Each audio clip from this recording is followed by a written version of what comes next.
Hello, and welcome to the training on mentoring new instructors. My name is Mandy Essel. I'm the training specialist for Georgia, and with me on the training today is Lewis Hicks, the training specialist for Louisiana. I'm going to say hello, Lewis. Hello. Hello. Our agenda for today is we're going to talk about the purpose of mentoring new instructors. We're going to go through what a mentor instructor should do with a new instructor when preparing before a class. What you should do after a class as far as paperwork and cleanup. We're going to discuss a little bit about peer-to-peer modeling and what that should look like, and then we're going to end with a PCP sandwich. So Lewis, tell us a little bit about why it's important that we mentor new instructors. It's important to mentor new instructors because it helps them to meet their one co-teach requirement, as well as it helps them to learn it better as you, the field expert, are explaining it to them. It also helps to keep consistent standards. The training specialist is responsible for mentoring the new instructor progress, but we can't do it by ourselves. We need the help of our mentoring instructors. Okay, so Lewis, let's say that I am a new instructor. I'm really excited. I'm getting ready to teach my first class, and you've been assigned as the mentor instructor. What are you going to do to help me, I guess, prepare for the first day of class? I will give you a call a couple of days before the class to discuss who would bring the materials, such as the AV equipment, proper paperwork, considering that this is a new instructor, how to complete the roster, get the online completion reports, especially for the full service class, as it's easy responsibility for them to carry out. What time we will meet for the class, as well as what we would do if one of us was running late or could not show for the class, such as a call or a text. Okay. Another important part is going to be assigning a topic to teach. And so as a new instructor, I may have a different level of comfort with the material or teaching in front of a class and maybe some other new instructors that are starting. And so as my mentor, Lewis, you're going to discuss with me what I would like to teach if I just want to observe for the first class. And we might have a discussion about different options of what I could actually, like an actual topic that I could discuss. So you may suggest that I maybe teach the intro in the first lesson so that I can get a feel for how a class starts, the importance of staying on topic, especially in lesson 1, and then also just making sure that my timing is correct to keep the course on track so that we end on time. Another option you may suggest to me is that I teach a section of the material that was my teaching assignment when I took the instructor class. It's going to be information that I'm already comfortable with, I've already studied it, and I've already presented it in front of a classroom and received feedback from my peers and the instructor trainer. So both of those are just good options for what, as a new instructor, you may suggest to me. How about the day of the class? So I'm a new instructor, I'm excited, I'm ready to go. What's the day of class going to look like for me? Well, the day of the class, I'll give you a quick tour of the facility, showing you where the restrooms, the exits, the fax machine, and the AEDs are. Also, I'll work with you to set up the classroom seating as well as getting the student materials and the AV equipment. I'll also model how to welcome the students, handle course registrations, such as a student who is a walk-in who needs assistance with registering. I'm also going to break it down into small chunk-sized pieces that will enable you, the new instructor, to visualize the big picture. I set up the room with the personal protective equipment, or PPE, and the health precautions at the registration table so that students will sign in, pick up their materials, and have a sheet to read while they wait for the class to start. It saves time at the beginning of class. So it sounds like really what you're going to do is kind of help me work through what the process holistically is going to look like by breaking it down into smaller pieces for me.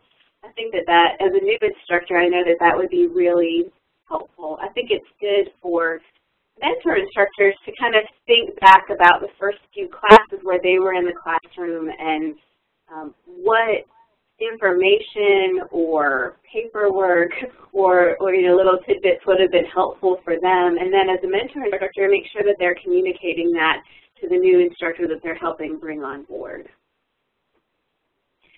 A best practice as a mentor instructor that you could incorporate would be to make sure in when to work that your email and phone number are listed so that all staff can see them. So you can see on the screen here that you can set up your preferences and when to work. You go into the info tab, and this screen that's up top here is going to pop up. And you're going to make sure that you click all employees can see my phone number and all employees can see my email address. And that way, whenever the new instructors are coming on board, let's say if they're assigned to co-teach with you, if they want to ask you a question before your first initial phone call, they can come on to the staff tab, which you can see is actually what's highlighted down here. Your name will appear in the name box, and then your phone number, and then further over on the right, your email address will pop up. So they can actually contact you and kind of initiate conversation that way. It's also helpful as an assignment when you're just co-teaching to be able to go on and pull your co-teacher's information. All right, so Louis, you and I have taught the class. It has went well. All the students have passed. I'm very excited that it's gone well. It's now the end of class. What are you going to mentor? How are you going to mentor me? What are you going to teach me? Well, I'll teach you how to properly clean up the classroom in a proper way of decontaminating mannequins, as well as encourage the new instructor to class to call in the TSC, turn in proper paperwork, using to service delivery team while following local protocols. Also, I'll show you how to set the alarm and close the building. I'll debrief you on the class so we can answer any questions that you may have. Okay. So you're gonna give me the assignment call in the class into the TSC as my initiation. Is that right? That's correct. That'd be a good experience for you. No, I agree. I think it's good to help. It's good for the new instructor to have that experience so that when they're out on their own, they're already familiar with the administrative process and about how much time it takes to close out a class. So that's great.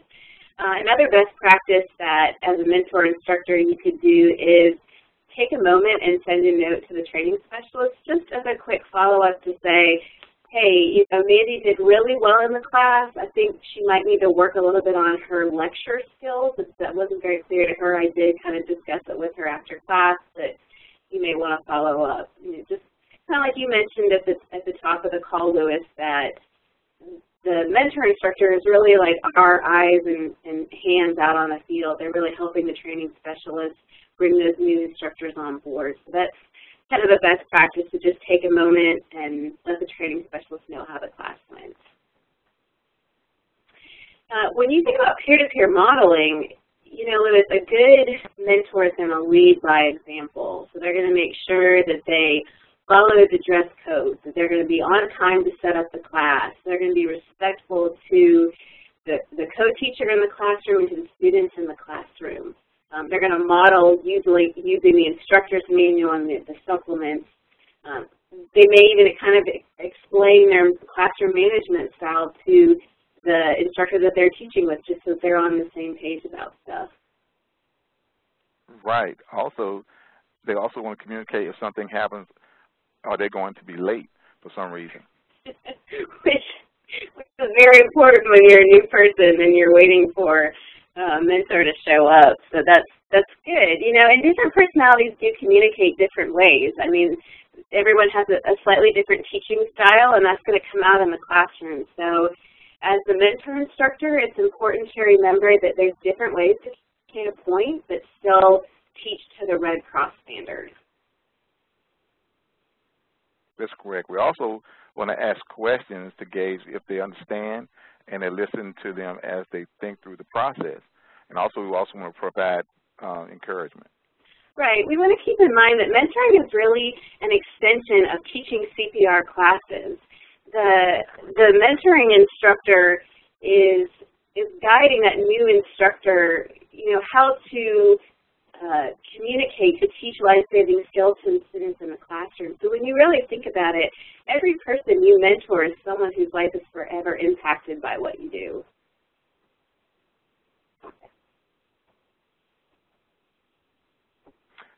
Finally, let's talk about the PCP sandwich.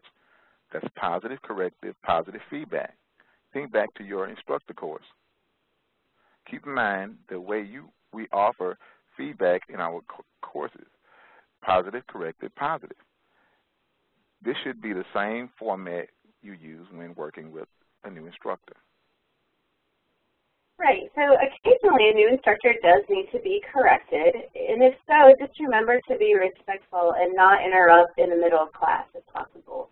You want to look for a break or even call a break, or possibly during a video segment, maybe pull the instructor aside and say, hey, this needs to be corrected, and then allow the new instructor to correct the issue in front of the class. That not only teaches them accountability for what they're saying in the class, but it also teaches them what they can do once they're out on their own to learn how to correct a situation if they realize that they've done something wrong. If you need to interrupt because the quality and integrity of the class is suffering, do not embarrass or criticize the new instructor in front of the class.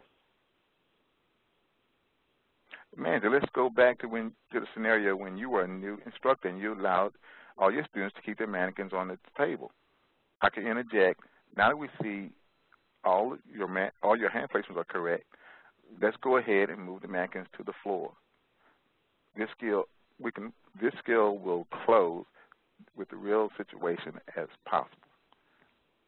I'm not embarrassing you. I'm correcting the problem. Right, and I appreciate that. Hopefully, too, after that situation, you would be able to pull me aside and explain to me why, in general, we don't allow students to do CPR on the table. So that's just such a great example of a way that you can use positive, corrective, positive feedback with me as the new instructor to make sure that I understand the process and the reasonings behind why we do certain things in our class. So that brings us to the end of our Mentoring New Instructor training. This is for the July 2014 WebExes. The training word is fun. This is training 3 of 3, so you'll need to send all 3 training words from the 3 trainings we have this month to your training specialist to receive attendance credit. Thank you.